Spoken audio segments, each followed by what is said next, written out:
అందరికీ నమస్కారం.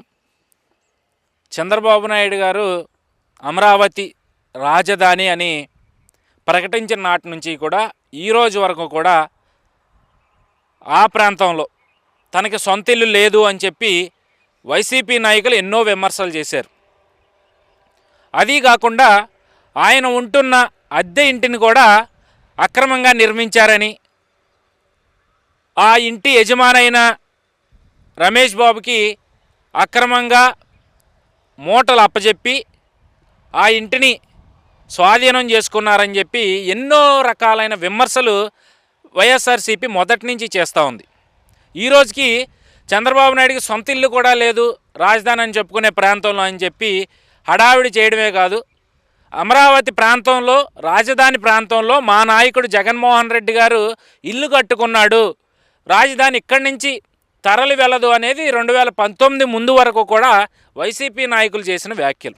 19 తర్వాత ఏం జరిగిందో మనందరం కూడా కళ్ళతో చూసాం, అనుభవించాం.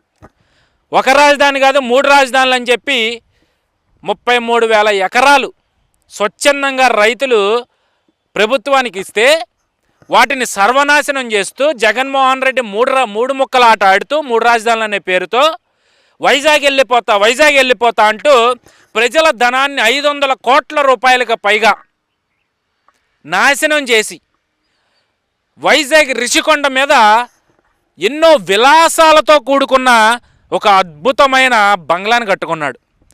దాన్ని ఏ విధంగా ఉపయోగించుకోవాలో కూడా ఈనాటికి కూడా కూటమి ప్రభుత్వం అధికారంలోకి వచ్చి 6 నెలలు అవుతున్నా కూడా వాళ్ళకి ఎటు తోచని పరిస్థితి కనిపిస్తూ ఉంది. మరి ఏం చేస్తారు ఏంటి ఈ భవనాల్ని అనేది పక్కన పెడితే, మరి ఇప్పుడు ఈ సోదంతా ఎందుకు చెప్తా ఉన్నావు, మాకు తెలిసింది కదా ఈ మ్యాటర్ అని చెప్పి మీరు అడగొచ్చు.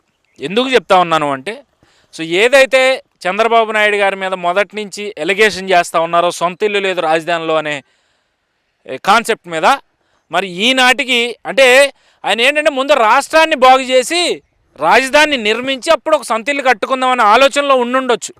అందుకే ఒక అద్దెల్లు తీసుకుని ఆ అద్దెంట్లో ఉంటున్నా సరే చిత్రహింసలు పెట్టారు, ఎన్నో ఇబ్బందులు పెట్టారు ఆయన. ఈరోజు ఆయన తన సొంత ఇల్లు ఎంత ఇంపార్టెంట్ అనేది చంద్రబాబు నాయుడు గారు తెలుసుకున్నారు రాజధాని ప్రాంతంలో.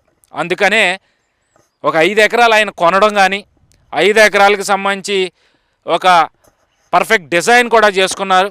అందులో కొంత భాగం ఇల్లుంటే మరి కొంత భాగం స్టాఫ్కి సంబంధించిన ఇల్లు ఉండటానికి కానీ, వచ్చే వాళ్ళకి కార్ల పార్కింగ్ కానీ అన్ని విధాలుగా అన్ని సౌకర్యాలు కలిగే విధంగా ఆయన ఒక ఇంటిని కట్టుకొని ఉన్నారు అనేది ఇప్పుడు మనందరికీ తెలుస్తున్న అంశం, వార్త. సో మరి ఇప్పటికైనా వైఎస్ఆర్సీపీ చంద్రబాబు నాయుడికి అక్కడ ఇల్లు లేదు అనే అంశాన్ని ఆపేస్తుందా అని మీ అందరికీ ఒక డౌట్ రావచ్చు. ఖచ్చితంగా ఆపదండి. అంటే ఇల్లు లేదనే అంశాన్ని ఆపేయవచ్చు, దాన్ని వేరే రకంగా వాడుతుంది. ఏ విధంగా అంటే, ఇప్పుడు చంద్రబాబు నాయుడు ప్రజల సొమ్ముని నాశనం చేస్తూ ఉన్నాడు, ఇన్నేళ్ళు కొనుక్కోకుండా అధికారంలోకి వచ్చాక ఇప్పుడు అక్కడ స్థలాన్ని అక్రమంగా కొన్నాడని కూడా చెప్పరండి, అక్రమంగా లాగేసుకున్నారని చెప్తారు.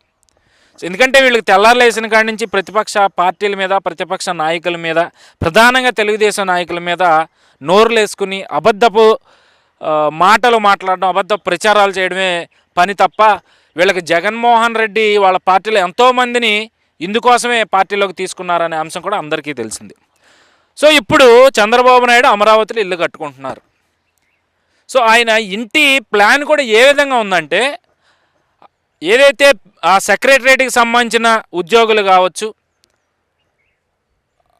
హైకోర్టుకి సంబంధించిన ఎంప్లాయీస్ కావచ్చు, లేదంటే గెజిటెడ్ ఆఫీసర్స్ కావచ్చు, ఐఏఎస్ ఐపీఎస్ ఆఫీసర్స్ కావచ్చు, వీళ్ళందరికీ దగ్గరగా ఉండే విధంగా ఈయన ఇంటి ప్లాన్ అనేది ఇప్పుడు రూపుదిద్దుకుంది అనేది ఇక్కడ మనందరం కూడా గుర్తించాలి. ఎందుకంటే ఒక సీఎం, ఇప్పుడు ఫర్ ఎగ్జాంపుల్ జగన్మోహన్ రెడ్డి గారిని తీసుకుందామండి, ఐఏఎస్ ఐపీఎస్ గెజిటెడ్ ఆఫీసర్స్ ఆఫీసులన్నీ లేదా వాళ్ళ ఇల్లులన్నీ కూడా అమరావతి ప్రాంతంలో ఉన్నాయి అనుకుందాం. జగన్మోహన్ రెడ్డి ఏమో ఇల్లు వైజాగ్లో కూర్చుంటాడు. అంటే దాదాపుగా అమరావతి నుంచి వైజాగ్ రావాలి అంటే 400 కిలోమీటర్లకు పైగానే దూరం ఉంది. వీళ్ళందరూ అక్కడ దాకా వెళ్ళాలి అంటే ప్రజల సొమ్మునేగా దుర్వినియోగం చేయాల్సింది, ప్రజా సొమ్మును వాడుకునే కదా. జగన్మోహన్ రెడ్డి అక్కడి నుంచి అమరావతికి రావాలన్నా, ఇక్కడ అధికారులు వైజాగ్ వెళ్ళాలన్నా ప్రజల సొమ్ము మీదే కదా.